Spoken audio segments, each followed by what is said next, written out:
Bonjour à tous, bienvenue à notre concert de midi et demi. Aujourd'hui, récital vocal, puis après récital de violon. Récital vocal, tout d'abord, nous accueillons mademoiselle Suyung Jeong, qui est une chanteuse coréenne, dans la classe de madame Caroline Dumas. Et Suyung sera accompagnée par madame Henning Lee, pianiste de nationalité chinoise. Au programme, tout d'abord, un programme très divers, un extrait des Capulet O Quante Volte de Bellini. Là, nous sommes dans le romantisme, le grand premier romantisme italien. Nous sommes en 1830.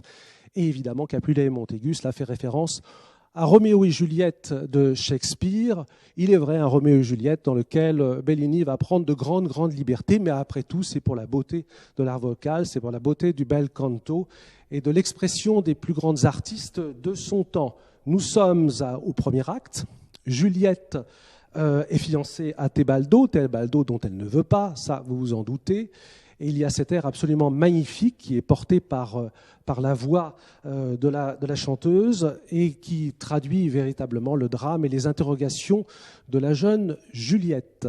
Nous changeons complètement de registre après avec une mélodie, Ô quand je dors, de Franz Liszt. On connaît évidemment Franz Liszt, le pianiste, le génial pianiste. La plupart de son répertoire d'ailleurs est consacré au piano, également un peu à l'orgue et puis aussi à l'orchestre. Mais on connaît beaucoup moins ses mélodies. Or, Franz Liszt a composé un certain nombre de mélodies tout au long de sa carrière. Il les a composées en français, en allemand, en italien et bien évidemment dans sa langue natale qui est le hongrois. Il était polyglotte. Et cette pièce de 1842 est tout à fait étonnante sur le plan harmonique. Elle laisse déjà présager, avec 30 ans d'avance, ce que pourra être la mélodie française à la fin du XIXe siècle, notamment les grandes mélodies de l'ère d'Henri Duparc.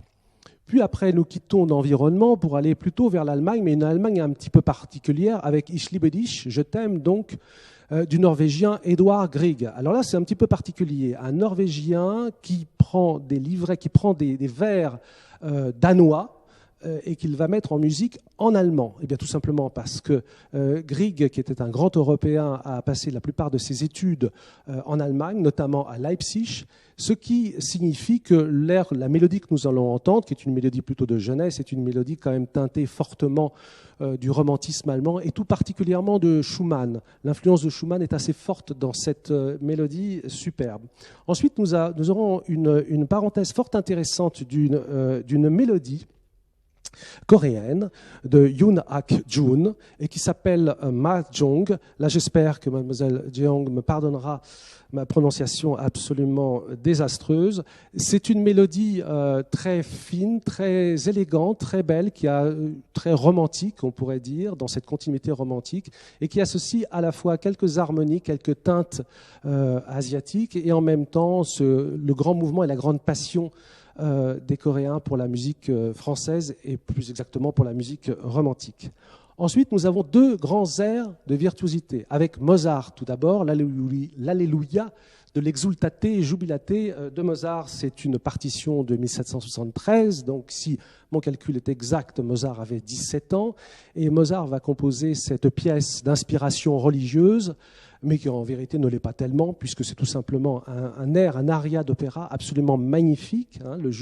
L'Alléluia conclut l'Exultate Jubilate de façon splendide. C'est un air à vocalise très délicat, où nous passons finalement entre le concerto instrumental et le concerto vocal de manière absolument splendide. Et puis enfin, dernière œuvre au programme de mademoiselle Jeong, l'air Da Tempeste il Legno Infranto du Jules César en Égypte de Handel. Là, il s'agit d'un opéra seria qui a été créé à Londres, comme beaucoup d'ailleurs d'ouvrages de Handel, en 1724.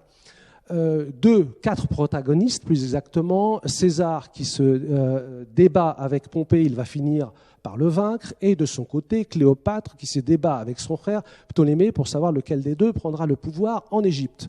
Finalement, c'est César qui va vaincre Pompée et Cléopâtre qui, grâce à César qui va lui venir en aide, pourra enfin prendre le pouvoir. Les deux se retrouveront et c'est un air de triomphe extraordinaire, l'air que nous allons entendre qui est à la fin du troisième acte précisément de cet opéra. Un air également à vocalise particulièrement délicat. Voici donc le programme très ouverts, très divers, que nous allons entendre par mademoiselle Suyung Cheon, accompagnée au piano par madame Henning Lee.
Thank you.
Récital violon et piano. À présent, nous avons le plaisir d'accueillir Madame Wanaka Noguchi, violoniste japonaise, qui est élève de la classe de Monsieur Régis Pasquier et qui sera accompagnée par la pianiste japonaise Madame Yoko Kaneko, deux compositeurs. Deux œuvres magnifiques au programme. Tout d'abord, La Fontaine d'Arétus de Szymanowski. Karol Szymanowski, qui est mort en 1937, est certainement le compositeur polonais le plus important de la première moitié du XXe siècle. C'est un compositeur dont on commence à redécouvrir un petit peu en dehors de son pays. Enfin, on commence, disons que depuis une trentaine d'années, de nombreux interprètes, de nombreux violonistes, de nombreux pianistes et chefs d'orchestre se sont intéressés à programmer son œuvre. Et puis, il y a eu quand même beaucoup de parutions discographiques. Et là, on comprend le génie de ce compositeur absolument magnifique qui a ouvert la porte à de nombreux autres compositeurs de son pays pour le reste du XXe siècle. Le répertoire de Szymanowski, en vérité, tient en trois esthétiques différentes qui s'entremêlent les unes et les autres. Jusqu'au début du XXe siècle, il y a l'influence du romantisme et surtout de l'harmonie wagnérienne. Là, rien de bien original, après tout, parce que l'harmonie wagnérienne règne en maître en Europe jusqu'à la fin du XXe siècle. Et puis, jusqu'à la fin du XIXe siècle, plus exactement. Et puis, au début du XXe siècle, eh bien, Szymanowski, petit à petit, va être intéressé de plus en plus par l'impressionnisme, et notamment l'impressionnisme de Debussy, mais également d'autres langages complètement à part, notamment le langage harmonique d'Alexandre Scriabine. À cela va s'ajouter son influence, l'influence qu'il va recevoir, qu'il va recueillir plus exactement lors de ses multiples voyages, lors de ses multiples périples, notamment en Afrique du Nord et jusqu'en Égypte. Cela va colorer d'une certaine manière sa musique et va donner une particularité vraiment très étonnante à ses œuvres. Et bien là, nous sommes dans cette deuxième période, plus exactement, lorsqu'il va composer un triptyque pour violon et piano qui s'appelle Mythe, une œuvre absolument merveilleuse, dont le premier mouvement qui va vous être donné, que nous allons entendre, est la fontaine d'Arétus. Arétus, tout simplement, est poursuivi par un chasseur et Arétus va se transformer, va devenir un ruisseau, de façon à échapper à une mort certaine. Et cette pièce est véritablement d'une virtuosité lumineuse à tous les sens du terme. C'est un violon qui joue la plupart du temps dans l'extrême aigu et qui se teinte, qui se colore avec le piano. Il y a l'influence aussi de la musique française. Il y a l'influence, par exemple, de Jeu d'eau de Maurice Ravel, qui est très perceptible dans cette œuvre, qui doit créer vraiment une sensation de sonorité surnaturelle. Alors la seconde œuvre au programme de Madame Noguchi est très différente, puisqu'il s'agit de la fantaisie sur le thème de Carmen de Franz Waxman. Je dis Waxman parce que Waxman est né d'abord en Allemagne. Il a été d'abord chef d'orchestre, un chef d'orchestre magnifique qui a été découvert dans les années 20 par Bruno Walter. Là, nous sommes dans l'Allemagne de la République de Weimar. Alors, les musiciens changent de casquette et de profession pratiquement tous les jours. Il est chef d'orchestre, il est aussi compositeur, il est aussi pianiste dans les cabarets, dans les boîtes de nuit. Et puis, accessoirement, il compose. Et il va s'intéresser au cinéma qui va devenir bientôt parlant, talent, et notamment avec le support musical. Il va notamment collaborer avec un certain nombre de grands metteurs en scène. Je pense notamment à Sternberg pour l'Ange Bleu. Vous savez que la musique de l'Ange Bleu de Sternberg avec Marlene Dietrich a été composée par Friedrich Hollander, mais l'orchestration est de Franz Waxman. Donc ce musicien a des talents multiples et remarquables, surtout en tant qu'orchestrateur. Vous connaissez l'histoire, en 1933, les nazis prennent le pouvoir et un certain nombre de musiciens, petit à petit, d'Allemagne, musiciens juifs, mais également d'Europe centrale, vont devoir quitter l'Europe et vont partir pour les États-Unis. Et ils vont tous se retrouver, enfin la plupart d'entre eux, notamment à Los Angeles et en l'occurrence à Hollywood, et vont beaucoup travailler pour l'industrie cinématographique. Ce sera le cas d'Erich Wolfgang Korngold, ce sera le cas de Max Steiner, et puis évidemment de Franz Waxman, là qui aura changé son nom, le W devenant un Waxman. Et Waxman va être l'un des compositeurs fétiches du cinéma hollywoodien. Il va composer plus de 150 musiques de films, dont certaines vont avoir, après-guerre, vont recevoir des Oscars. Pensez à Sunset Boulevard, Boulevard du Crépuscule, de Wilder. Donc c'est vraiment un compositeur qui a toutes ses entrées, d'autant plus qu'il va devenir directeur artistique, directeur musical de la Warner, donc société de production absolument prestigieuse. Et il va toujours composer, il va toujours poursuivre sa carrière de musicien, entre guillemets, classique, puisqu'il va notamment assurer la création d'un certain nombre de premières aux États-Unis, notamment de premières d'œuvres de Prokofiev. Et puis, il va également composer diverses pièces pour des artistes qui lui posent justement des commandes, qui lui proposent des commandes. Ce sera le cas de Jascha Heifetz, immense violoniste du XXe siècle, qui en a peut-être un petit peu assez de jouer toujours la même fantaisie sur des airs de Carmen de Pablo de Sarasate, immense violoniste, et qui va demander à Franz Waxman de lui interpréter, de lui composer justement sa propre fantaisie. Franz Waxman va s'exécuter et il, à vrai dire, Jascha Heifetz, qui va jouer évidemment cette œuvre, est un petit peu déçu. D'abord parce que Franz Waxman n'est pas un violoniste hors pair, mais surtout parce qu'il va trouver que ça sonne pas très bien, ça tombe pas très bien sous les doigts pour les violonistes. Et donc finalement, c'est un tout jeune violoniste qui débute sa carrière et qui lui va se charger d'assurer la promotion de cette œuvre magnifique que nous allons entendre. C'est tout simplement Isaac Stern. Voici donc, nous allons écouter les deux œuvres, La Fontaine d'Arétus de Szymanowski, puis La Fantaisie sur des motifs de Carmen de Franz Waxman, par Mesdames Wanaka Noguchi au violon et Yoko Kaneko. Pour notre part, eh bien, nous allons faire une petite pause, tout simplement parce que l'École normale de musique de Paris est en congé pour 2 semaines. Donc nous allons nous retrouver mardi 2 mars pour de nouveaux récitals. D'ici là, je vous souhaite une bonne fin de journée, une bonne fin de semaine, et puis à très bientôt. Au revoir.